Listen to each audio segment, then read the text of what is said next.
Greetings, everyone. Your cartoonist pal Stan here with another episode of Random Encounters, the show where I use random encounter tables, like the kind you find in tabletop role playing games, such as Dungeons and Dragons, together with electronic die roller and input from anyone who happens to be in the live chat room while we're doing this. And I use those to generate cartooning prompts. It's a who, uh, usually a creature from D&D, a what, a situation or a an activity, and I take the two, mash them together, and then I draw them as a cartoon for you to enjoy, and me too, because this is fun for me. I love doing the cartooning, and this is it's a fun exercise. I don't know what I'm going to draw. It's random.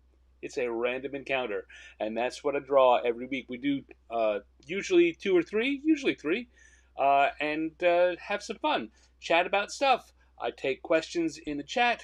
I talk about what I'm drawing, how I'm thinking about what I'm drawing.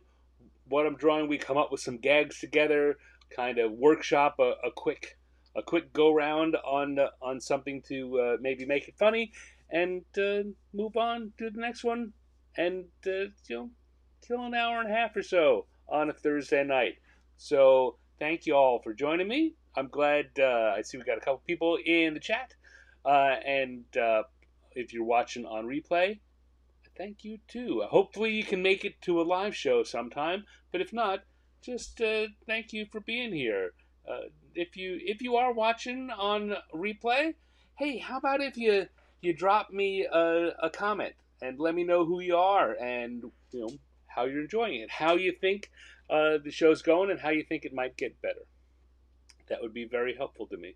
Also, I usually save this and say it at the end. I probably will then. But while you're watching, if you could please take some time to give it a thumbs up or a heart or whatever it is that goes on the platform that you're watching it on, that would be very, very helpful to me. It helps to get the show seen by more people. And I would really appreciate that because I want the show to be seen by more people. Anyway, having said all that, I'm going to grab my iPad Pro with the Apple Pencil and the app Procreate. These are the tools I use for this show and for my uh, um, pretty much all of my professional cartooning. I tell you that not because this show is sponsored. It's not. There are no sponsors for this show. Again, not because I wouldn't take some. I just don't have any. But these are the tools I use. People ask, they want to know, and so I tell them. Hello, Michael Pastor. Thank you for joining. Good to see you, my friend. So I'm going to make sure I've got everything going set up here, and we will pop on over. And you can see this week's encounter table. That's what things look like. That's where I'm going to be drawing the basic ideas. But again, if you're watching, like Michael, we'll workshop it some in the live chat. So let's go over here and move over to the electronic die roller and see what our first prompt of the evening is. So I'm going to roll the dice. So roll it, roll it, roll it, roll it, and 5. 5 is our first who. And we're going to roll, roll, roll, roll it, and 4. 4 is our first what. So I'll come back here, and that tells me that it is a troll marching band. Troll and a marching band. All right. I did a marching band. I did a drum major once. That turned out to be a mind flayer, right? Did I have that? I wound up turning that into a sticker because it turned out very well. So we'll see if we have another marching band drawing that's worth it. I might be starting a series of fantasy creature marching band stickers. Okay, so I'm going to come over here. We're going to move over to the sketch layer on round 1. Turn off the tables. Make sure I move over to my studio pen, which is what I do most of my drawing on. and or that's the brush I use. It's the name of the brush. I'm using. Not only am I using Procreate, I'm using basic brushes and stuff that comes in there. I don't have a lot, or I don't use a lot of um, custom brushes I build for myself or bought somewhere. These are just the ones that come with the program. It's a terrific program. Again, not sponsored.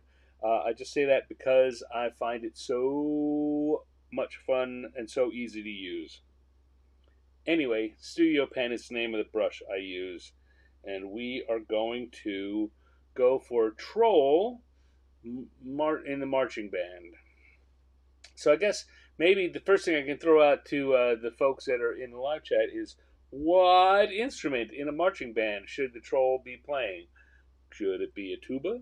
Should it be a big old bass drum? What do you think? What do you think? So as we know, in for D&D style trolls, they are usually, I do a quick sketch here, they usually got big, long, thin, gaunt bodies with feet, big clawed, taloned feet, and long arms with taloned hands.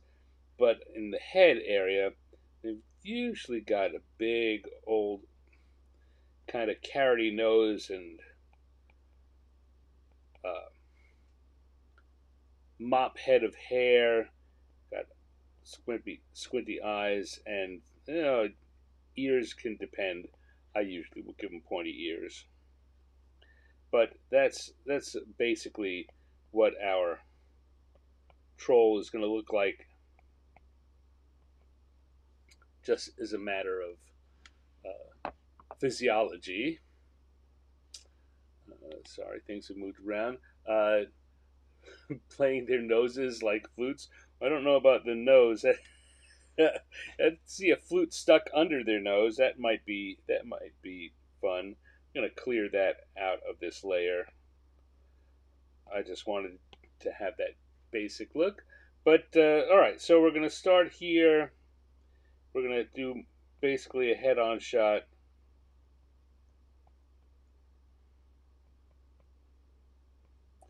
Yes, our troll is gonna be marching.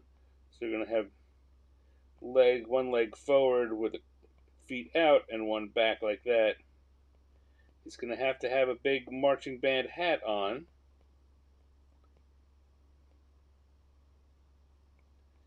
And if we're going to give him the flute, there we go. There's a basic flute position.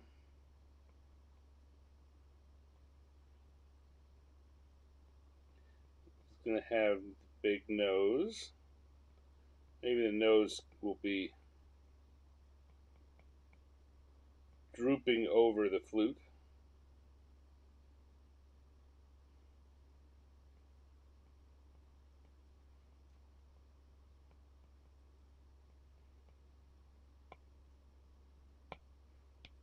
Like so. Let's zoom in a little here. Look at the face. So we're going to have the nose coming over like this.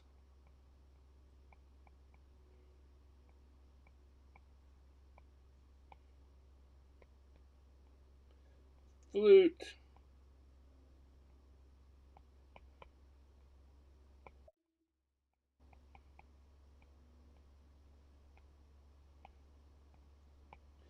See now, again, so much, I say this before, or I say this a lot, uh, so much about cartooning is finding a good pose, a good posture for your characters.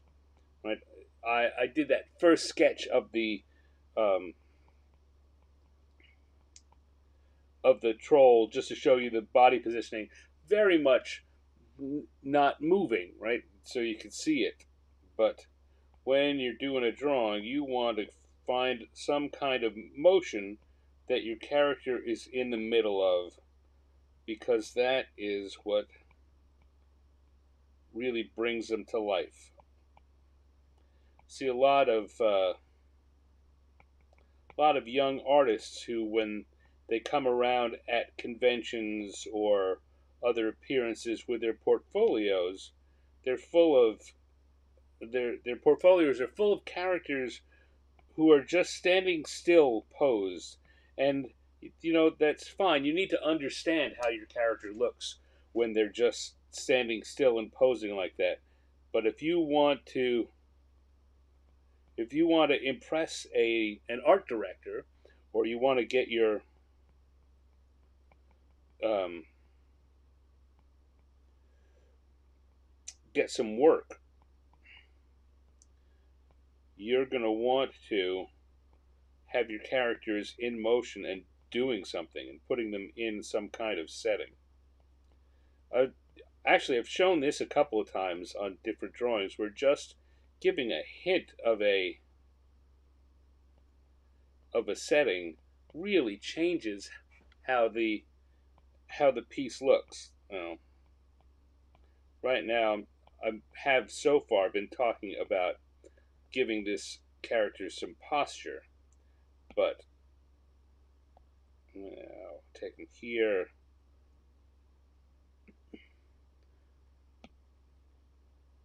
um, put him up there. I don't know what the setting I would give this guy would be. And the thing is, with it being a marching band, really the setting, air quotes, should have a whole bunch of the rest of the band around him. And I'm not drawing an entire band. That's not happening tonight. All I can think of is the Ohio State marching band trolling the University of Michigan. That's funny. That would be a good joke. I don't know that it's a good single panel one character joke, but that's a good gag.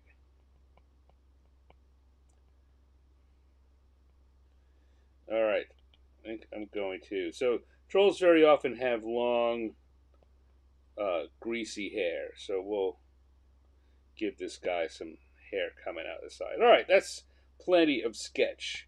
I'm going to go in now and go to the line slayer and switch to a black line.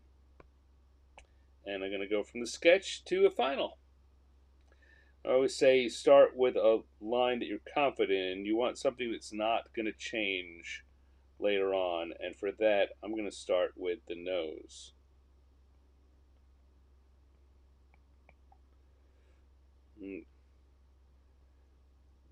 Everything is going to have to work around that nose.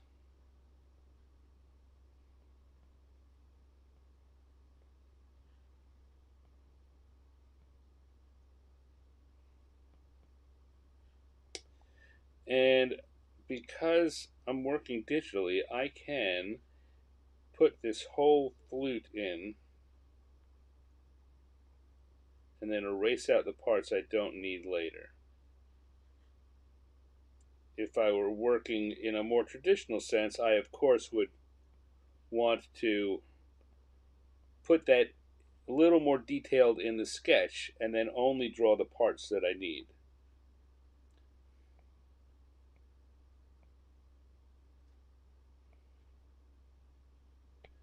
It looks like he's chewing on it.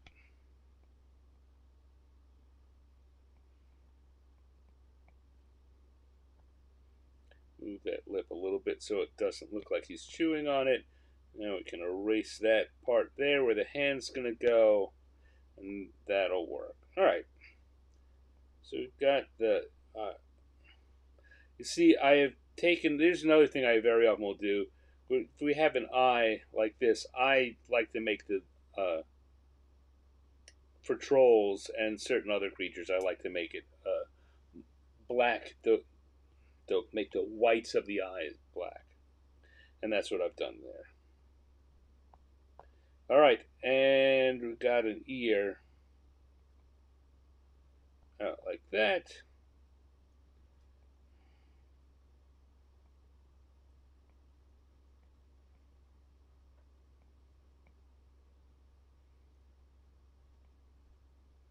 Now, I need to remember that trolls have these long fingers with talons, so that's going to change how I draw them as he's gripping onto the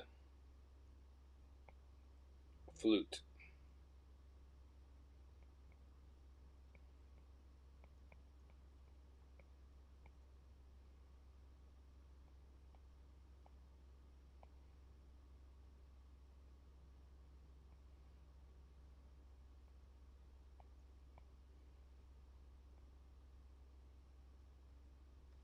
How are you all doing? Michael, how's your week been so far? Think it's going good? It's been a it's been a heck of a week, just kind of in the world. And I don't want to spend too much time thinking about that. This is an hour or so of letting all that slip away, uh, and spending some time having fun, having a fun exercise. But having said that, I invite you to share how you're doing. And if that means a little dose of reality, I'm okay with that.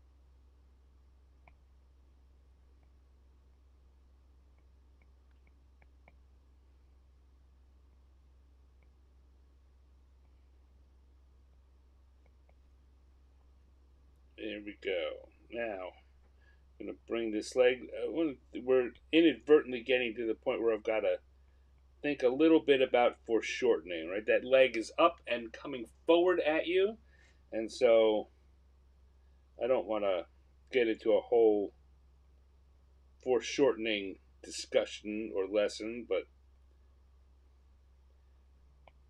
that's what you've got to do when you want to get. Uh, that's what it's called when you try and create that illusion that a part of the drawing is closer to the viewer than another part of the drawing. If you've ever heard that term foreshortening and not know what that means, that's the technique that's used to create that illusion. Let's see, I think we're going to put a stripe on the pants just to show that it's a uniform.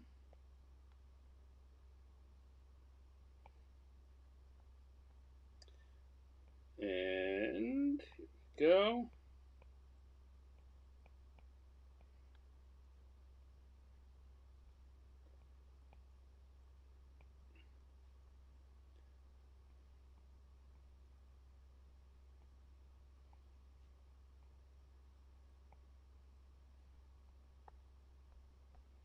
There you go.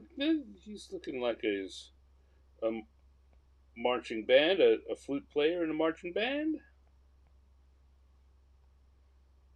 If I take the sketch out, we can get a better idea of what we've got line-wise there. And see where I might want to add a few extra lines for detail.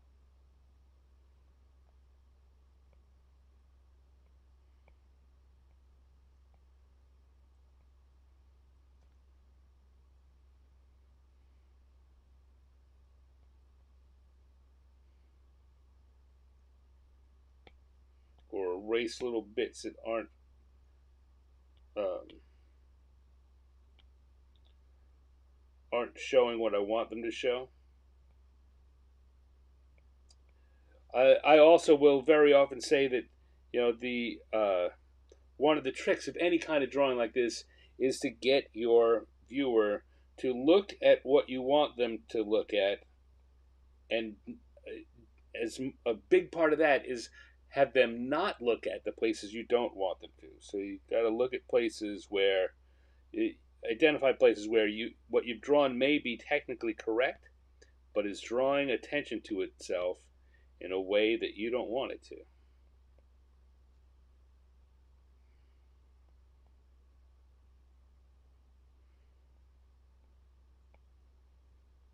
Okay. Yeah. All right, so we're going to go to our colors layer because I'm pretty happy with that.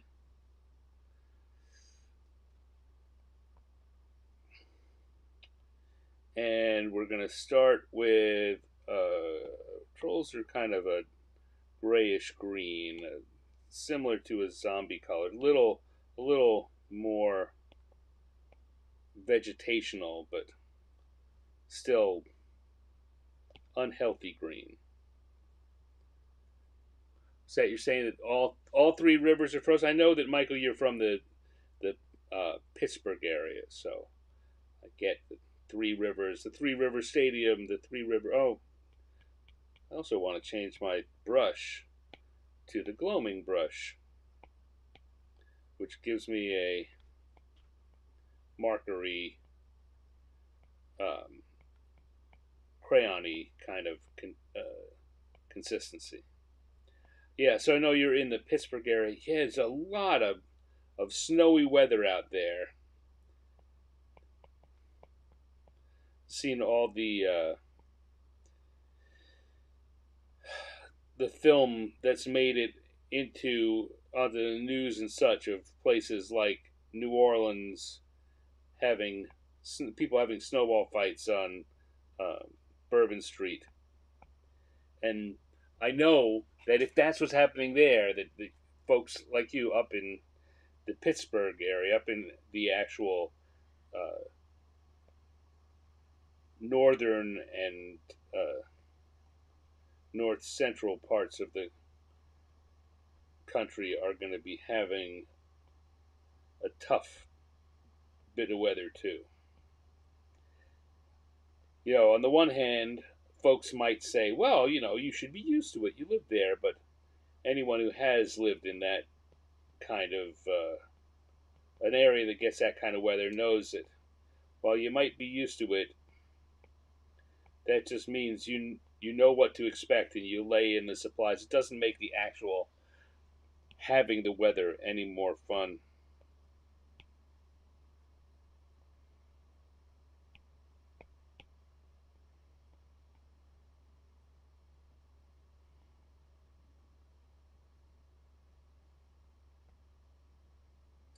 All right. What do you say? Red for the uniform? I ask you like you actually have any choice in the matter. I'm saying red for the uniform.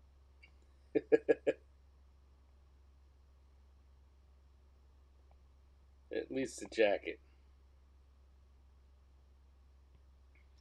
Maybe we'll go for some dark blue pants.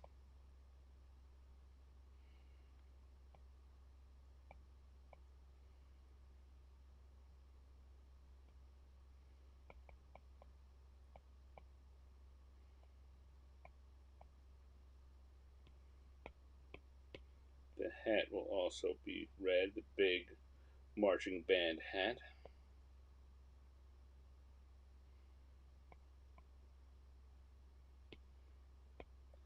Then we can use the blue for the band and the brim.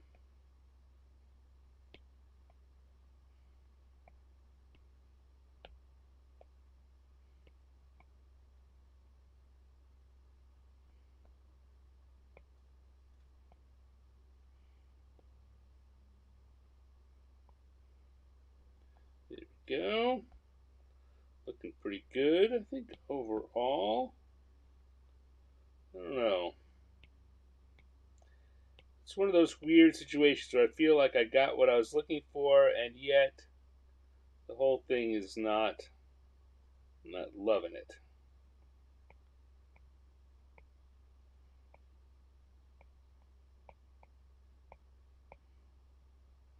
Well, I guess maybe the lapels on this jacket can be blue too.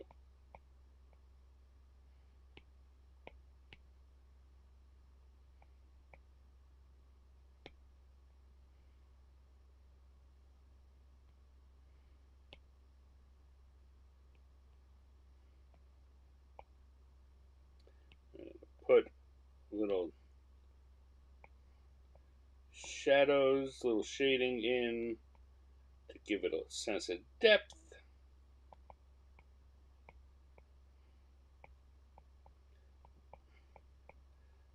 Again, helping to tell your eyes where to look.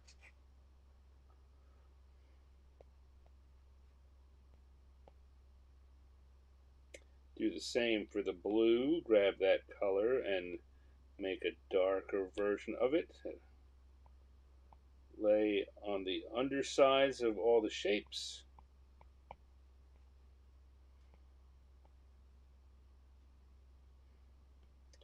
Oh, and I have a little off blue on, or a little bit of bluish gray there on the flute itself. See a little thing also for the skin. Do just a little bit of shading, not a lot.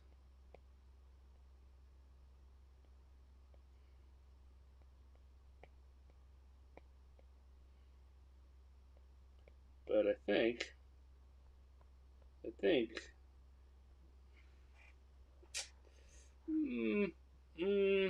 now here's the thing that I do sometimes. Again, this is all very quick, right? So I make mistakes here that I don't make as often when I'm doing my finished pieces. I like all of these colors, but all in all, they're very strong, these colors, and I think that they're overwhelming the visualization. So what I'm going to do, I do sometimes here, is I take that color layer, and there's a thing here at the top there called opacity, just under the highlighted thing. Opacity is how well you can see through it, how much it blocks what's behind it. What's behind it right now is just a white field. So I'm going to drop that opacity, and that's going to have the effect of de-intensifying those colors. So if I drop it, look at the colors as they fade back a little. If I drop it a lot, you see they get very weak until you can see all the way through and see the white. But that's very intense. If I drop it back 15%, see how I think they overwhelm what's going on there.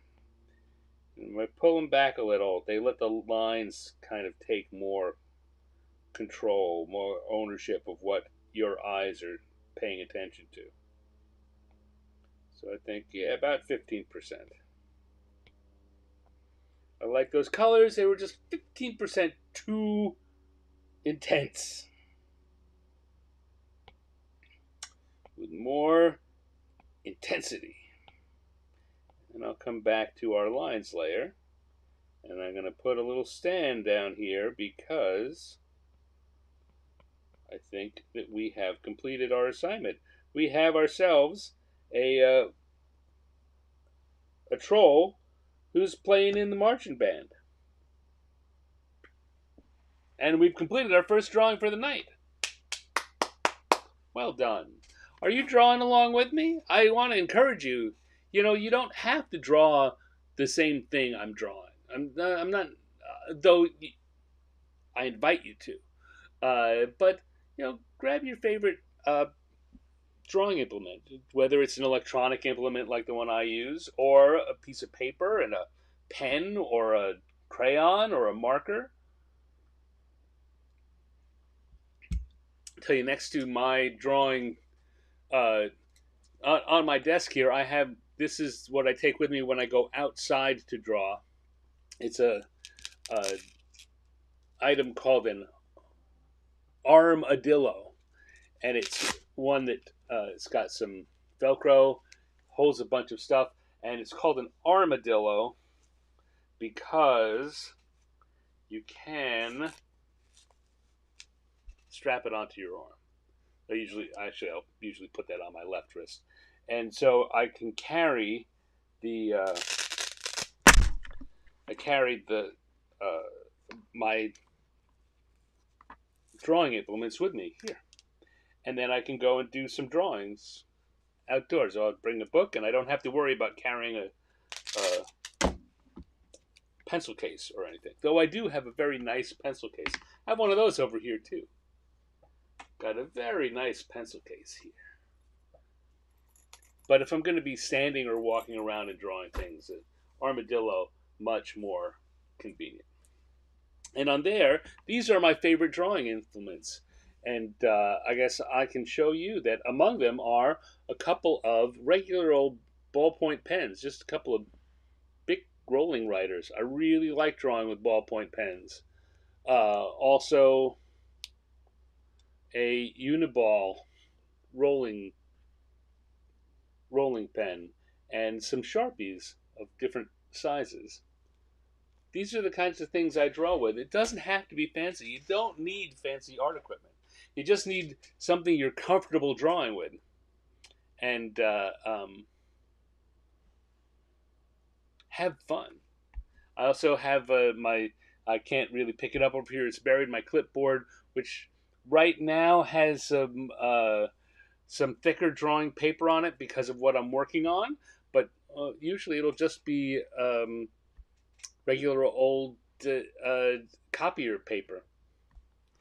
I've done a lot of professional work on copier paper with ballpoint pen.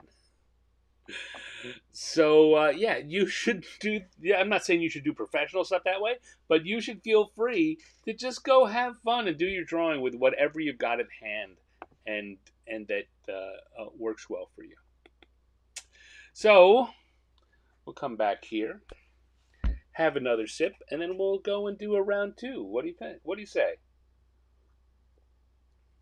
What do you say? What do you think? Wah wah wah wah.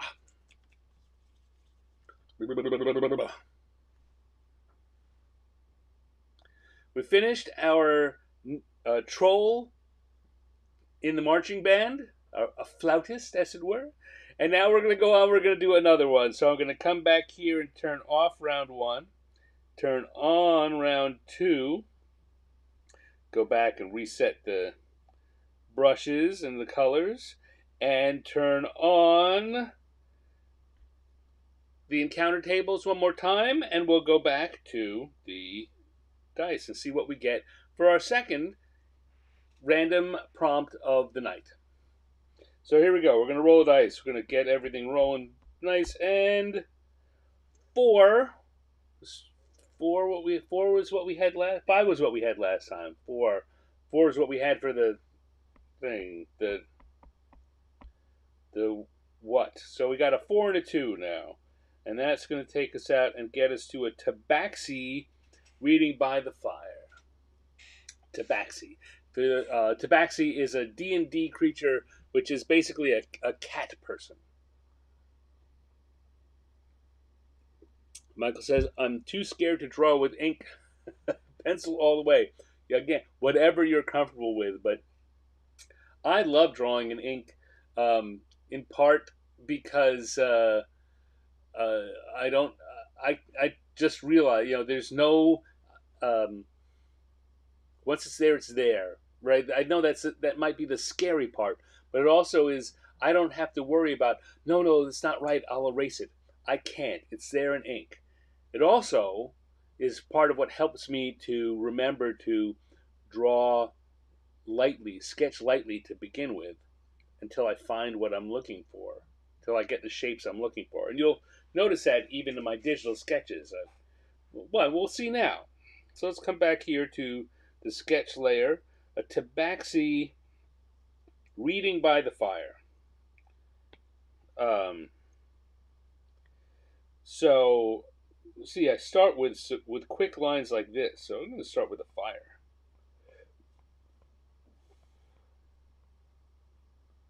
Right? I don't worry about them. These are not going to last later.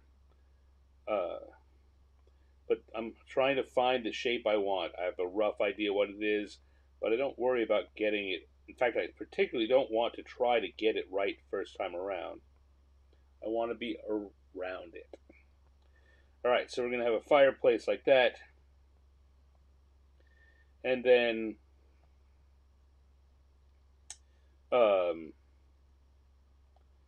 so normally you'd want to draw, someone's going to be drawing by the fire, you'd give them a big chair like this, and they'd be sitting in the chair reading. I'm not sure. Also, if you had just a cat, you'd have a cat curled up on a rug by the fire. Can I combine those two? Can I find a way to make our tabaxi curled up and still feel like a cat, uh, a humanoid cat, not not a cat. So I guess I can't really have the tabaxi in a circle on the mat like that, but I can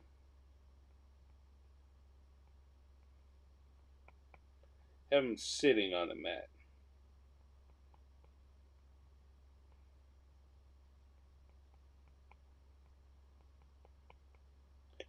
In fact, I'm gonna have him sitting like this. Oh, there's a lot of lines going on there. Probably going to be hard for you to see what, but I'm thinking that I'm gonna have him leaning here. I'm gonna draw a little heavier, so he's leaning,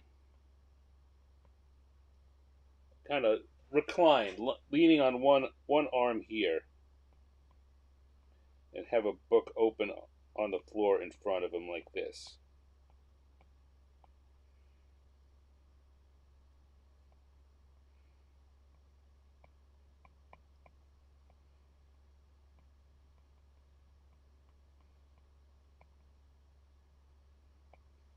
This is a very heavy lines because I wanted to show you what I was doing.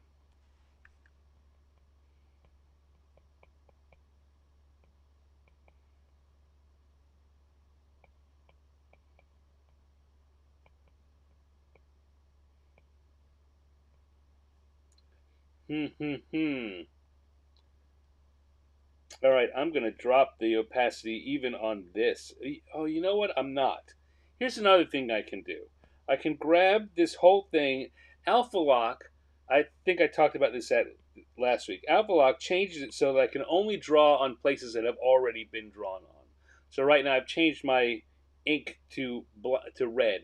So if I draw across the page, near the top of the page, nothing shows up.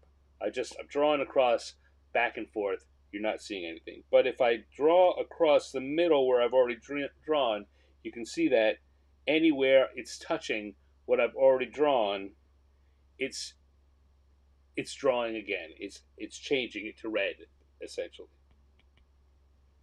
So I can take what I've already done and fill it with a lighter blue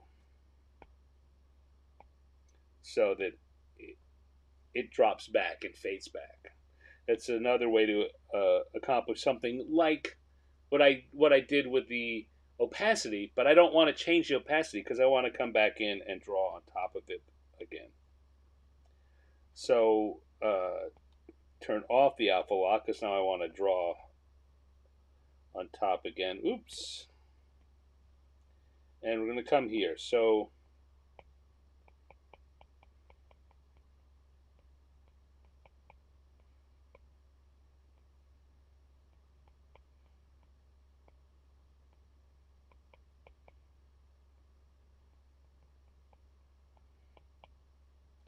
I'm going to have the maybe I do want to. If I'm going to show you what I'm doing, I'm going to have to switch colors anyway. Let's go to a new layer. Add a new layer. So for this positioning, again, I'm thinking about the the posture. So the body, he's going to be leaning like this. There's his shoulders. There are his hips, and he's going to have one leg kind of tucked under him, and the other leg scooched over like that. This is the posture I want him in for this drawing. And then we'll have the book open here.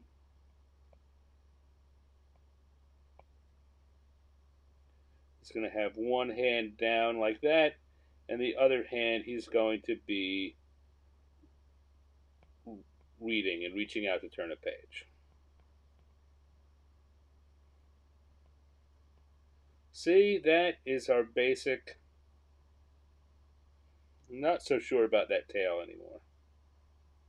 I think the tail's going to wind up coming out like this. There we go. Oh, tough, tough.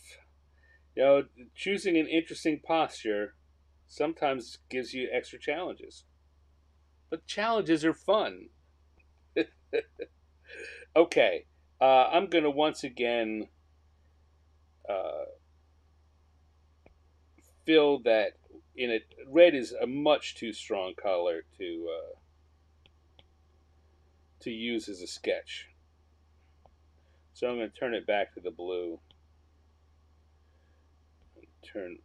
Um, I guess I'm going to go back to that fainter blue. No. How am I going to make this work? How? You know what? I don't need to worry about it. I know what I'm doing. I keep thinking I want to do it so you can see it more clearly, but we're working fast. So I'll throw these things out there for you, and you can go back and rewatch it if you want to see it again. Play around with it on your own. I think that there are a couple of worthwhile little tidbits I've already thrown out there. Okay, so we're gonna start the drawing, and this starting with a line that you are confident in.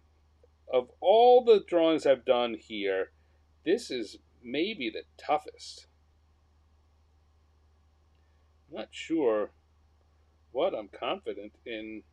And again, confident in this is a line that won't change as we develop this drawing. And weirdly, I think that it's going to be this arm. Because it's in front of everything else. And so if I say that's where this arm lives, everything else has to conform to that. So I'm confident that I want that arm to be there. Because I'm confident that I want the book to be where it is. But I don't want to start with the book. I'm drawing the Tabaxi. Alright, so he's wearing a robe. I've just kind of decided there.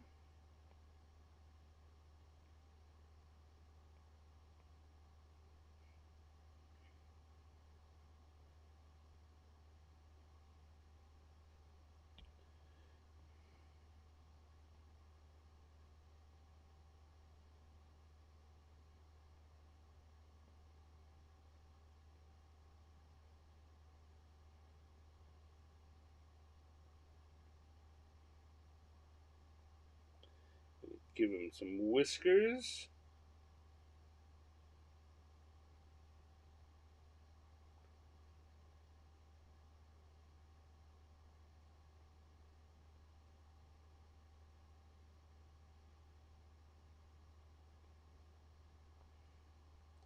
Now, here we go again.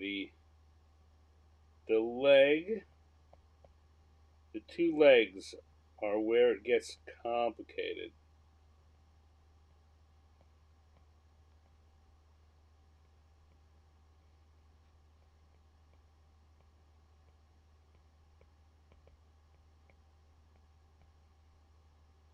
But I think that basically works.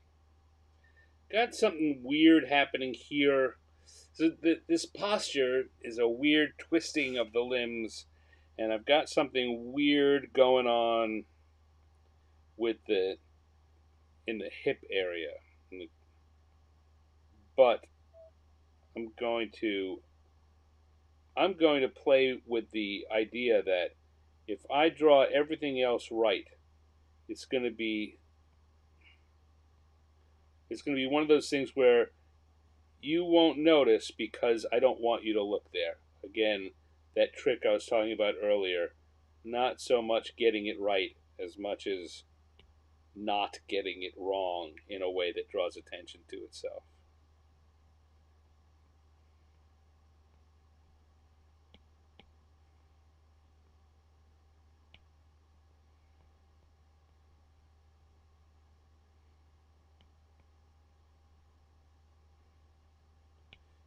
Here we see I wasn't sure about those lines. I didn't start there, and they weren't working exactly the way I wanted them to. So I had to redraw them. So I'm glad I didn't start with those.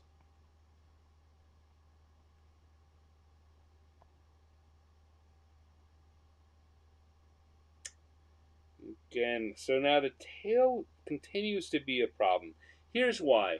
Because if I'm going to turn on the red for a second, if this is basically the center of his the lower abdomen crotch area, waist area, the tail is attached to the back end of that, so the tail is going to be coming out from there. The question is, where does it go from there? Probably wants to go up like this, right? But if I put a tail there,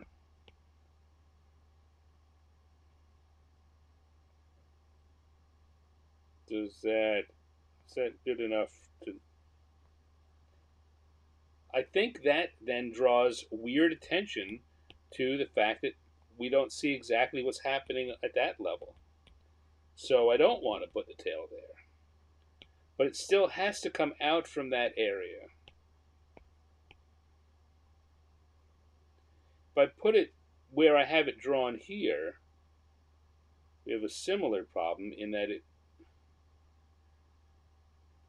it fights with the perspective on that leg.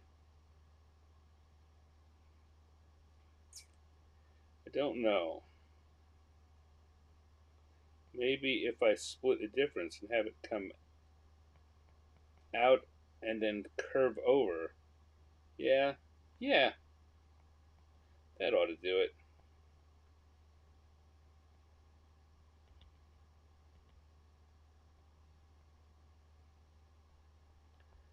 All right.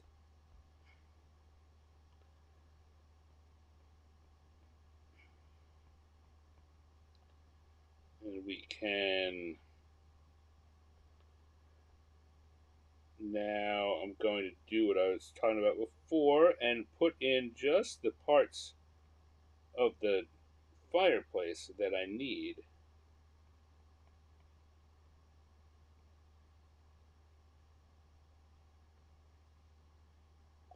Based on this rough sketch.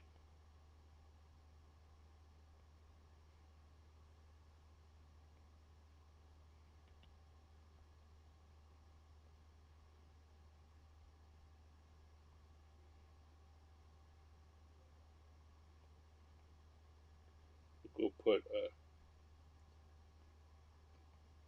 painting of some sort above the mantelpiece.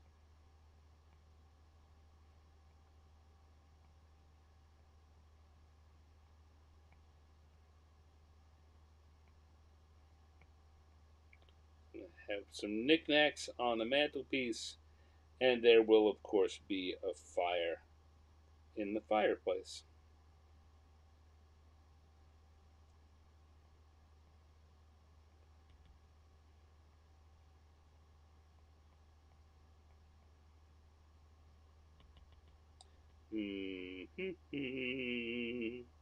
Okay. Wah! This is a little more complicated than I had intended. Like I say, if you're not challenging yourself, well, you're not learning anything for sure. I like to always be learning something. Alright, so I'm going to turn off the sketch layer now. Sketch layers, so see what we've got. Good boy.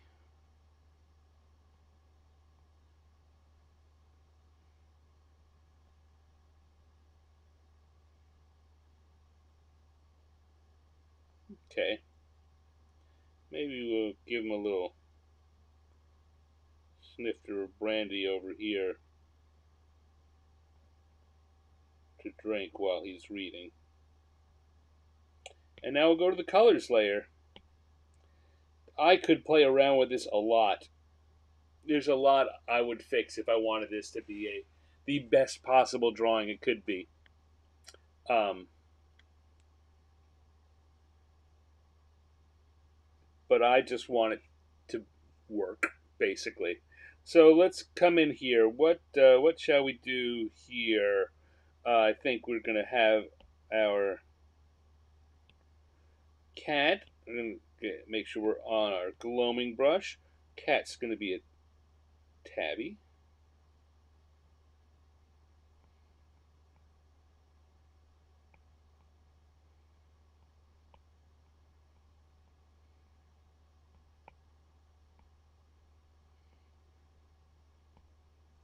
Like that. We will give him a luxurious purple robe that he's wearing. Oh, that's already clearly that's getting into being too dark. I'm trying to avoid that problem I hit last time where I had to. I don't want to drop the opacity if I don't need to, um, which means I need to be a little more careful about the intensity of the colors I'm picking. And I don't know. I mean, we could make the pants instead of coloring them solidly. I do lines like that. It makes them look like pajama pants.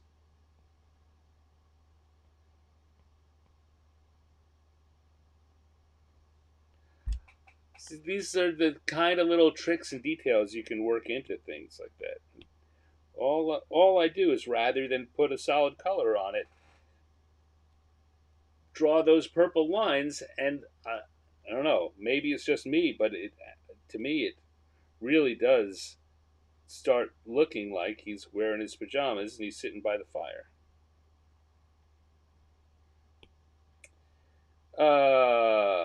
Let's see. I want a reddish brown, golden brown. There we go. Maybe a golden brown for the brandy. We are gonna take a faux black for the spine of the book. Take a light blue and use it to highlight the white of the pages. And then we're going to come in here.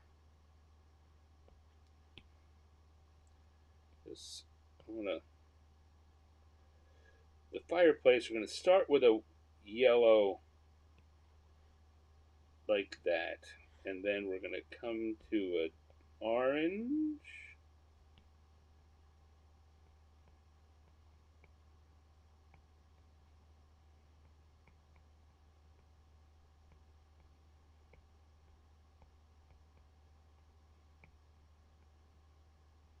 Like that. I'm going to add in a red at the bottom and for little highlights to make it look like there's a fire in the fireplace. And what do we need? What do we need? We need a dark red for oh, that's too strong a color.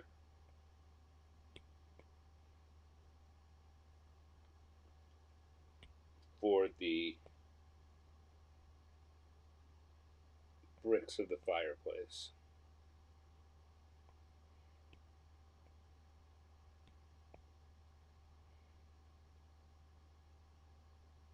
Like that. I'll tell you what I am going to do. I'm going to switch back to my inking brush. I'm going to use that same color I used for the darker bricks on the side. I'm going to draw on here to get the idea of the bricks themselves.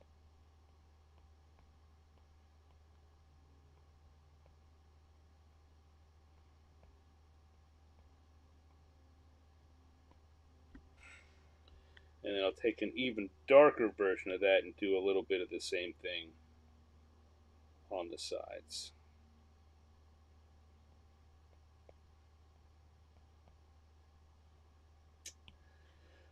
What do we need? We need a golden color for the.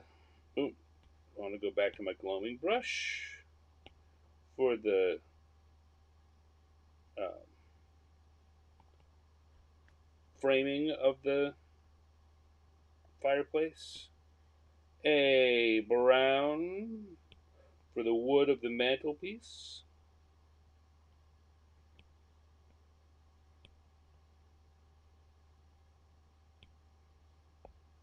A different brown for the frame of the painting.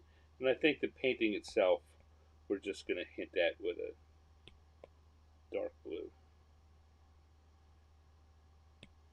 And then a darker blue to make it seem like there are some details in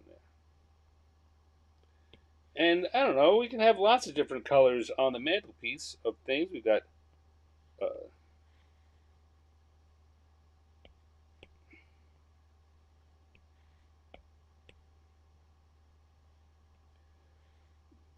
various things, knickknacks up here.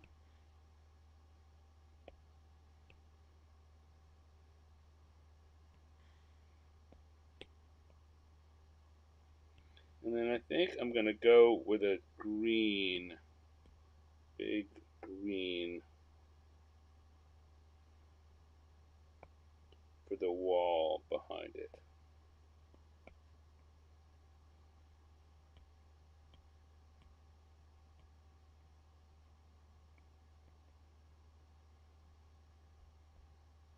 Nope, that's not looking good to me. Let's take all that out.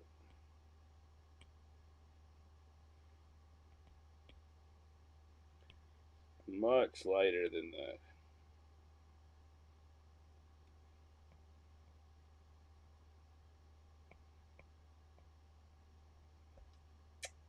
And maybe a blue gray for the floor. You see how I didn't do a lot, but that really sets the scene. It makes it feel more like a finished piece. Oh, look, Chris Andrews here, and I'm not even paying any attention. All right, that's good. I think we're going to call this one done. I think we've done a lot of interesting work. I'm not sure that this is as successful a drawing, but we're playing around here. That's the whole point. Is we're playing around and having fun. So come back to my lines layer, and I'll put a little stand at the bottom because everything else aside, we do have a Tabaxi reading by the fire. We have for sure successfully drawn that. So there we go. This book could be a good musical.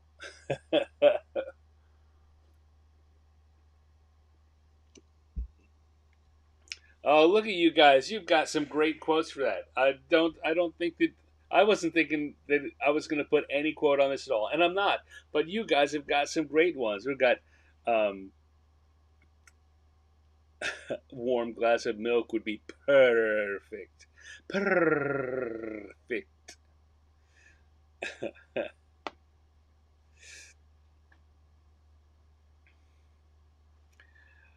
Yeah. Okay. Good job, you guys. I I'm gonna call this a moderate success on my end. It's successfully gotten what I set out to draw. I I want so much for all of the parts of it to be better than they are. But on the other hand, if instead of thinking this, that's when I'm starting to think of this as a finished piece because I'm showing it to you and the world. But if I think about this as about something that I might find in my notebooks as just a rough sketch of an idea to work from, I'd love this. I still do. I think this is a great initial concept for what could be a finished drawing. And let's say this whole um, the process that I use for this show, the random encounters, is it's a game. It's a creative game. It's an idea generating game, and this is the kind of thing it's supposed to generate. It's great if in the end this is then something that's worth creating and or taking to the next level, that's great. But it's not supposed to be finishing up, winding up with something that's finished and ready to go. Occasionally we do, which I just think is a testament to the fact that you guys really help me to work through stages, the early stages of these drawings. And sometimes we come up with something good. But like I say, this is something that would be in my sketchbook. I would come back to this all the time and go, yeah, yeah, I like it. So that's what I'm trying to get myself in that headspace now. Yeah, I like it. Tabaxi reading in front of the fire. Okay, let's have a little sip here. Reset everything. Hello, Linnea. You came in just in time for us to get set up for round 3.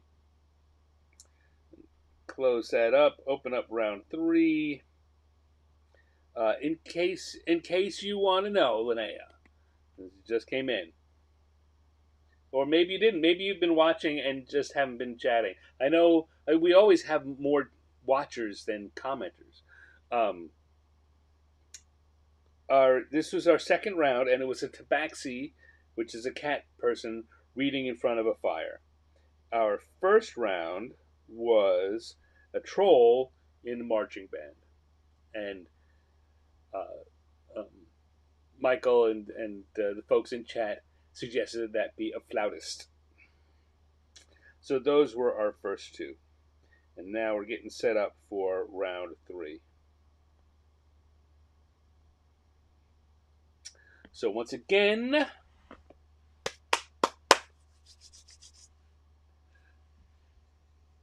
clean my hands, sip on my diet soda, straighten up my hair so I look good for my public.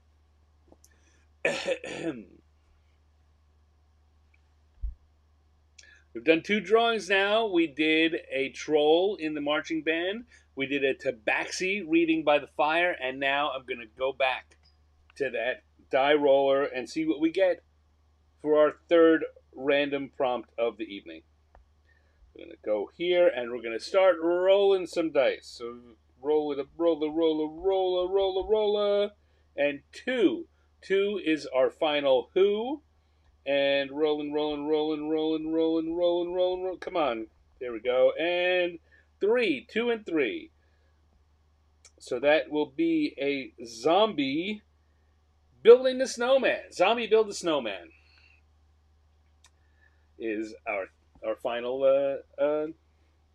prompt for the evening. So let's come back here, turn off the images, come back and make sure that everything's set. And we can begin with the belch. All right, so I think I'm going to begin with the snowman shape.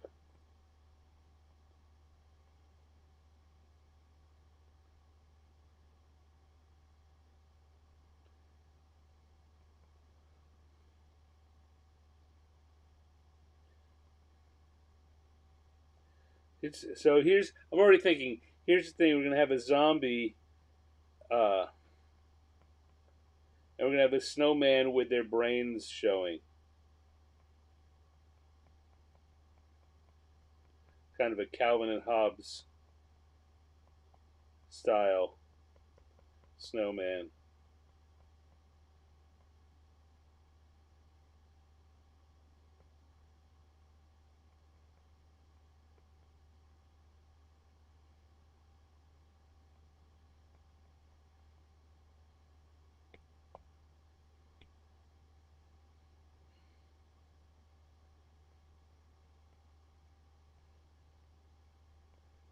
Zombie's going to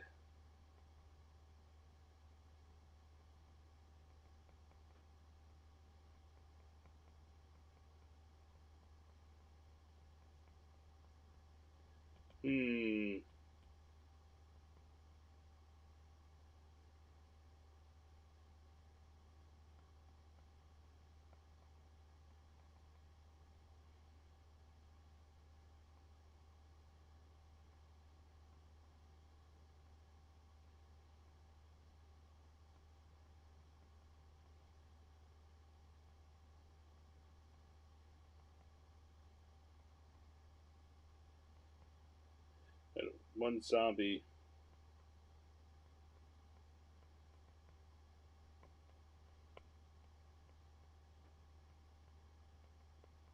Already there.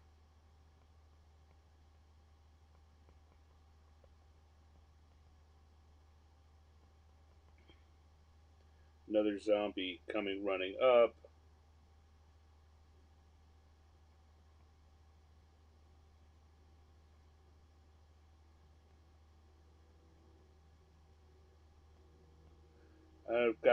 I've got something in my head about a little guy down here now. Whether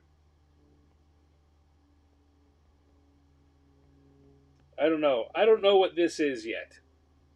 My brain just told me to sketch it there, so we'll leave it there for the second. And I'm gonna get right in and drawing because I think I know what's going on with the zombie. And oh, Lene, you got your scrap paper? Awesome! I love it. I love it. Sketch along with me. You don't have to be drawing the same thing I am. I don't know if you want to draw a zombie uh, making a snowman or zombie with a snowman.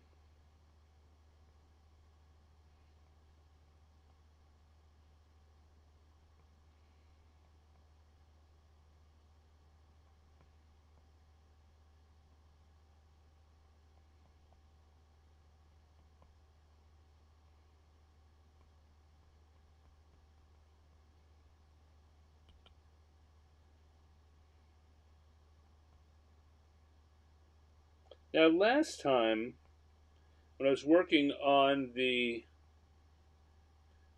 sculpture, the ice sculpture, I did the lines in blue.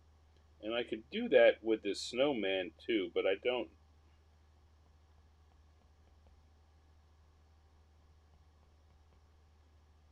know that I really want to. I don't know. Well, I certainly don't think I need to. I'm not sure that's not just asking for more detailed trouble than we need.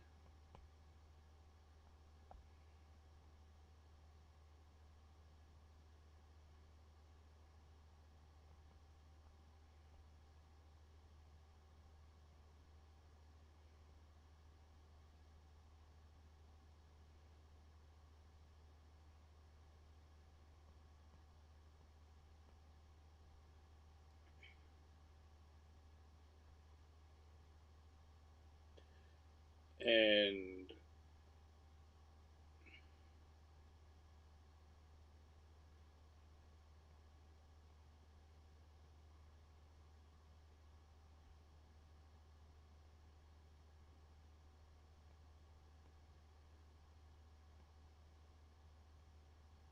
I don't know who told the zombie to put on a hat, but it's cold out there. Even zombies need need winter weather gear, right?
This zombie's got a scarf on.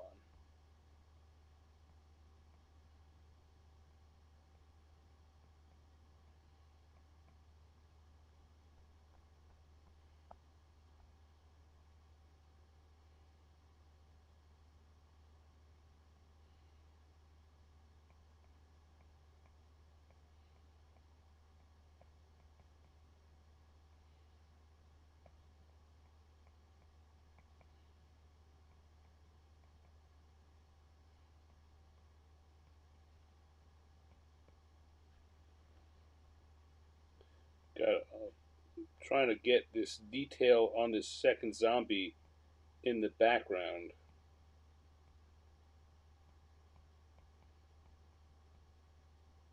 I like the fact that he's wearing a scarf but is still barefoot.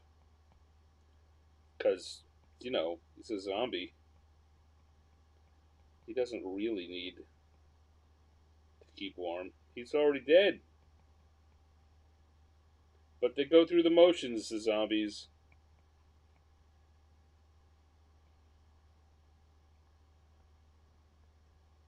Now there we go. I still have the question of this guy I drew here. It seems like the joke is hanging in him, right? These guys are going to be something like brains, ice brains.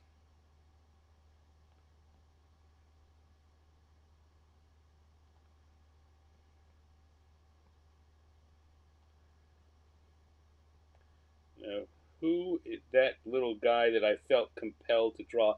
And this is the kind of thing that happens when you're just playing artistically. Like I drew the, I felt compelled to draw him there. I don't know why, and maybe it will come to nothing. But he's still there, and I still feel like I should do something with him. So you know what? I'm gonna finish these other guys. This left half of the drawing. I'm gonna finish that first and then come back and see what I feel like doing with this little lower right hand part. So if I turn off the sketch for a second, I can look here and I can go and switch to my drawing gloaming brush. Whoa!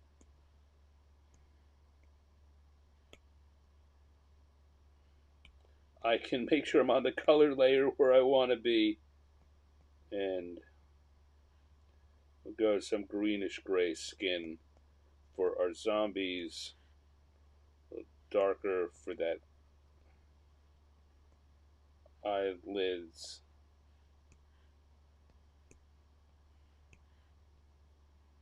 Even darker for the hair. And inside the mouth. Purple for the tongue.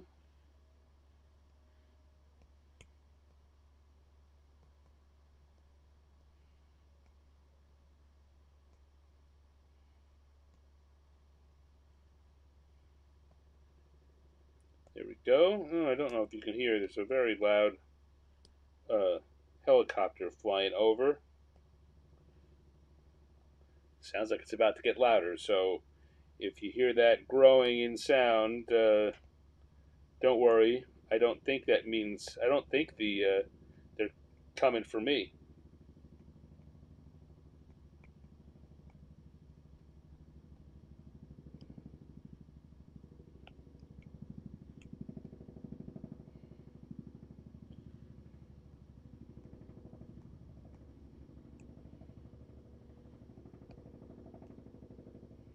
Can you hear that? It's getting louder.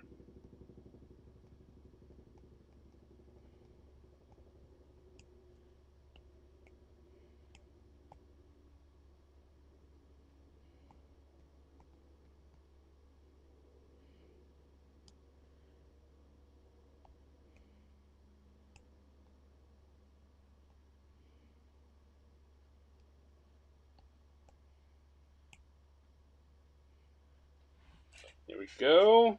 And now we'll grab a soft blue, which we're going to use for the snow.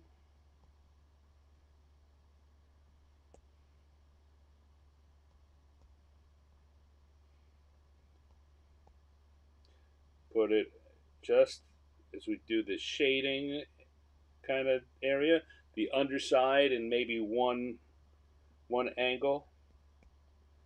We see how that just gives the whole thing an extra. It really does add that sense of depth instead of being just that flat bunch of drawings. Now I'm going to make a little purer white for the brain area because I want it to stand out a little. He's He's eating the brains, the ice brains. Ice brains. And now I'm going to turn back on the sketch. Why? Because I'm back to this little guy at this side. And the thing that keeps running through my head is the thing from Frozen. That do you want to build a snowman?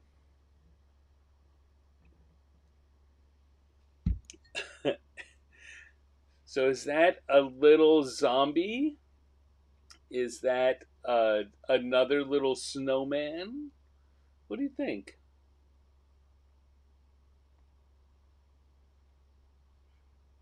Do you want to eat a snowman? Maybe that's it. Do you want to eat a snowman?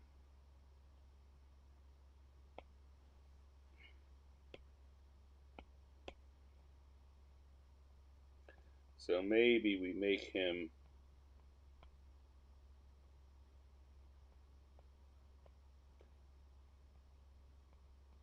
a a little kid zombie.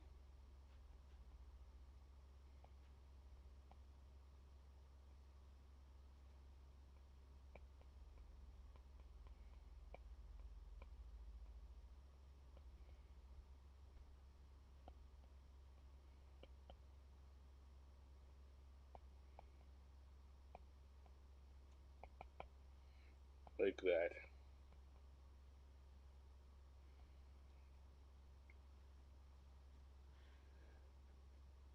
Alright, so what do I need to do here? I need to erase that line because I'm going to be drawing here. I'm going to draw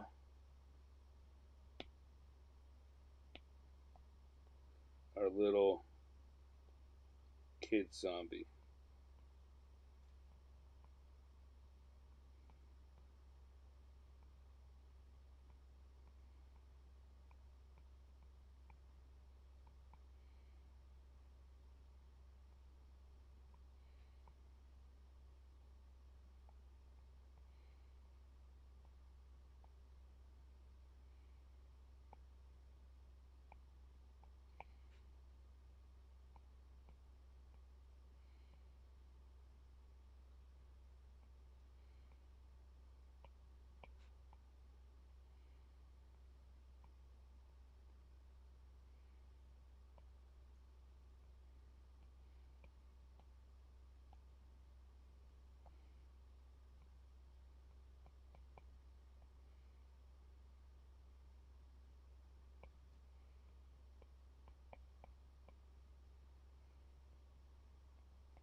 Do you want to eat a snowman?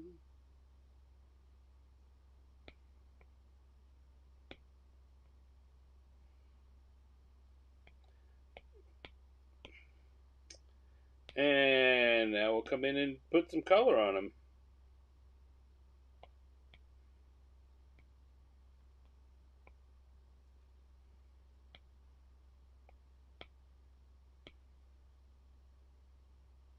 Oh, did I sketch all that? I did my sketching and my drawing on the same color, on the same.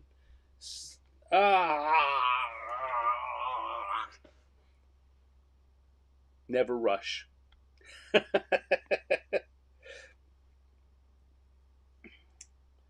All right, how am I going to fix that quickly?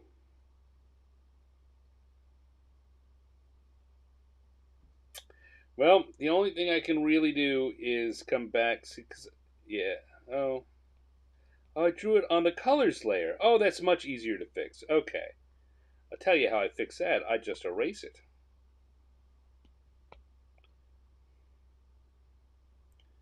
He's on the colors layer, not the sketch layer. That was an easier fix than I feared.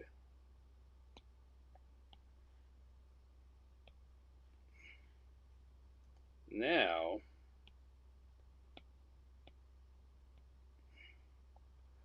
can come in and just give them the color.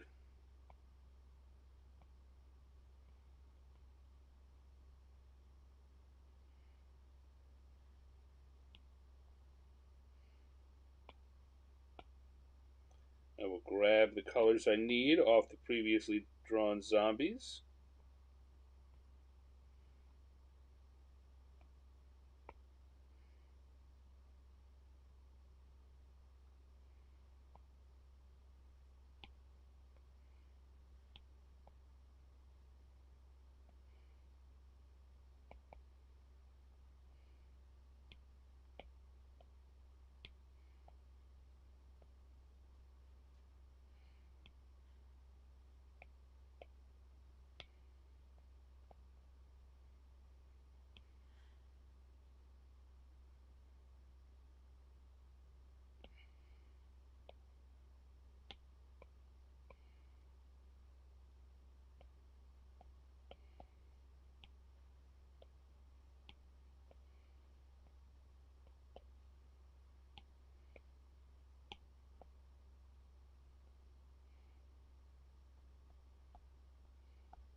And I can come back to my lines layer.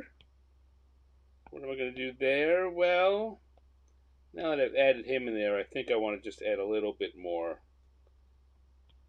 snow.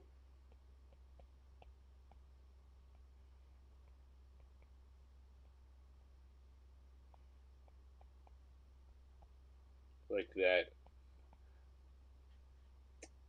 And come back to the color layer and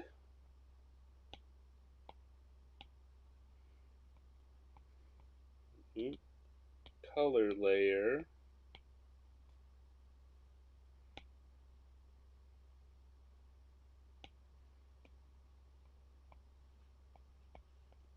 And put a little bit of extra bit so that it feels like the snow is all around us. Snow is all around us.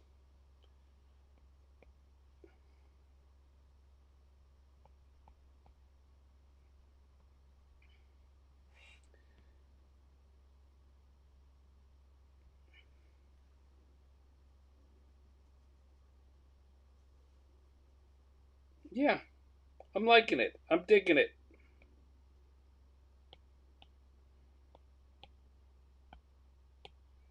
So much so that I'm willing to put a stand on it and say that we have zombies building a snowman.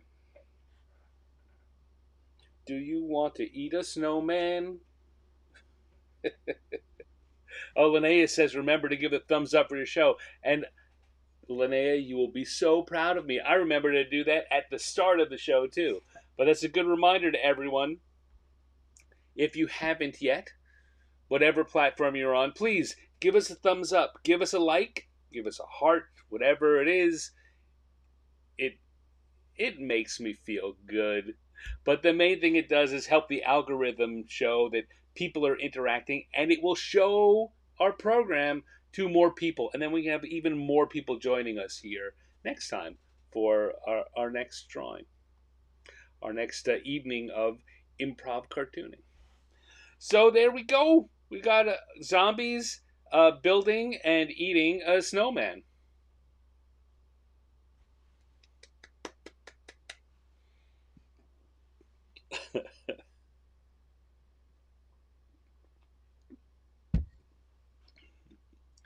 I've got that song stuck in my head. Sorry if I did that to you too. All right, well there we go. I'm gonna have another sip and we'll do a little outro and call it an evening.